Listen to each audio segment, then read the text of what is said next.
தங்கம் வாங்க ஈஸ்ட் ஹேம்லக்ஸ் விஜுவலர்ஸ்.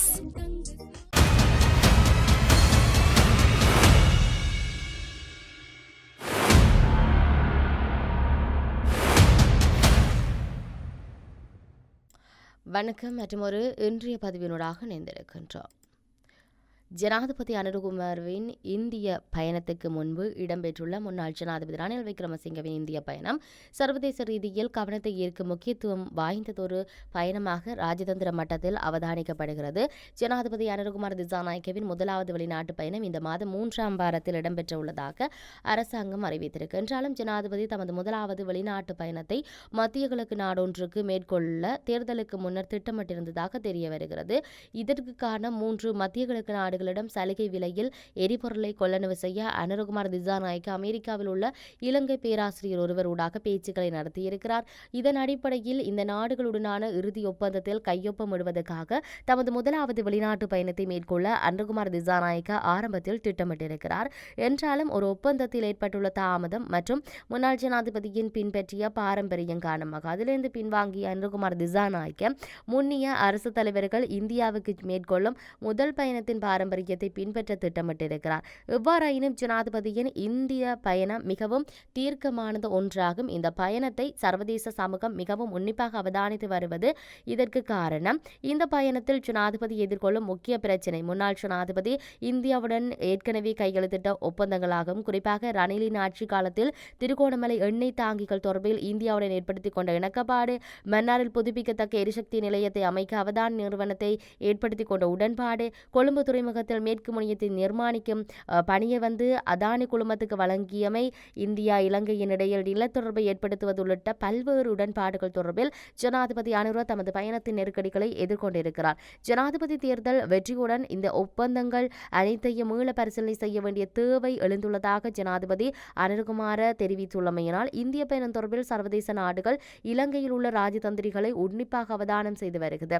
இந்திய ஒப்பந்தங்கள் தொடர்பில் ஜனாதிபதி எவ்வாறு கருத்துக்களை தெரிவிப்பதற்கான காரணம் அவர் இந்திய பயணத்தை மேற்கொள்வதற்கு முன்னர் இந்தியா தொடர்பான தன்னுடைய நிலைப்பாட்டை சர்வதேசத்துக்கு வெளிக்காட்ட வேண்டிய தேவை இருப்பதாக அரசியல் அவதானிகள் தெரிவிக்கிறார்கள். எவ்வாறாயினும் அவரது பயணத்துக்கு முன்னர் முன்னாள் ஜனாதிபதி ரணில் விக்ரமசிங்க இந்தியாவுக்கு பயணம் ஒன்றை மேற்கொண்டிருக்கிறார். அவரது இந்த பயணத்தில் இந்திய இலங்கை உறவு தொடர்பிலும் அனூர் அரசாங்கம் தொடர்பிலும் பல கருத்துக்களை ஊடகங்களுக்கு வெளியிட்டுள்ளார். ராஜதந்திர ரீதியான தமது அரசியல் நகர்வுகளை முன்னெடுக்கும் நோக்கத்துடன் ரணில் விக்ரமசிங்கவின் இந்த அவசர பயணம் அமைந்துள்ளதாக அவருக்கு நெருக்கமான வட்டாரங்களை மேற்கோள் காட்டி செய்திகள் வெளியாகி இருக்கின்றன. இந்திய பெருங்கடல் பிராந்தியத்தில் சீனாவின் செல்வாக்கை இந்தியா பொறுத்துக் கொள்ளவில்லை. இதற்கு எதிராக நீண்ட காலமாக இந்தியா செயல்பட்டு வருகிறது. ரணில் விக்ரமசிங்கவின் ராஜதந்திர நகர்வுகளாக பார்த்தால் சமகால அரசாங்கம் சீனாவுடன் பல நெருக்கமான உறவை பேணும் என அரசியல் ஆய்வாளர்கள் கருத்துக்களை பகிர்ந்து வரும் நிலையில் பின்புலத்தில் இலங்கைக்கான சீன தூதுவர் அனுர அரசாங்கத்துடன் நம்மால் நெருக்கமாக பணியாற்ற முடியும் என்ற கருத்தை அடிக்கடி கூறி வருவதுடன் வடக்கு கிழக்கு மாகாணங்களில் சீனாவின் செல்வாக்கை அதிகரிப்பதற்கான நகர்வுகளும் ஈடுபட்டுள்ளார். அனுரகுமாரவின் சில கருத்துக்கள் இந்தியாவுடன் நெருங்கிய உறவுக்கு எதிர்காலத்தில் பாதகத்தை ஏற்படுத்தலாம் என்று ரணில் விக்ரமசிங்க தரப்பு கருதுகிறது. இதன் காரணமாக அனுரவின் இந்திய பயணத்துக்கு முன்னர் ரணில் இந்தியா சென்றுள்ளார். இந்திய அரசுக்கு மறைமுகமாக சில செய்திகளை சொல்லும் நோக்கில் அவருடைய பயணம் அமைந்திருப்பதையும் நாம் அவதானிக்கக்கூடியதாக இருக்கிறது. சீனாவுடன் நெருங்கி பணியாற்ற விரும்பும் அனுரவுக்கு இந்திய பயணம் மற்றும் ரணில் விக்ரமசிங்கவின் அரசாங்கம் ஏற்படுத்தியுள்ள உடன்பாடுகள் பாரிய சிக்கல்களை ஏற்படுத்தும் என எச்சரிக்கைகளும் வெளியாகியுள்ளன. இதற்கு மத்தியில் இந்தியாவின் தலையீட்டில் கொண்டுவரப்பட்ட 13வது திருத்தம் தொடர்பில் ஜேவிபி தெரிவித்து வரும் கருத்துக்களும் இந்தியாவை அதிருப்திக்குள்ளாகியிருக்கு. இலங்கையில் இந்தியாவின் செல்வாக்கை தக்க வைத்துக் கொள்ள 13வது திருத்த சட்டம் முக்கிய ஆயுதமாக 1987ஆம் ஆண்டு முதல் பயன்படுத்தப்பட்டு வருது.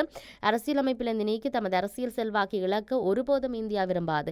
அதிகரித்து வரும் சீனாவின் செல்வாக்கு இந்தியா தொடர்பான சமகால அரசாங்கத்தின் நிலைப்பாடு, இதற்கு மத்தியில் ரணில் விக்ரமசிங்க உட்பட முன்னாள் ஆட்சியாளர்களின் நகர்வுகள் என்பன அனுரவின் இந்திய பயணத்தில் இலங்கை தாக்கத்தை செலுத்தும். சமகால அரசாங்கம் இந்தியாவுடன் முரணான உறவுகளை ஏற்படுத்திக் கொண்டால் அதனை தமக்கு சாதகமாக்கும் முயற்சியில் ரணில் தரப்பு ஈடுபடலாம் என அரசியல் ஆய்வாளர்கள் சொல்லுகின்றார்கள்.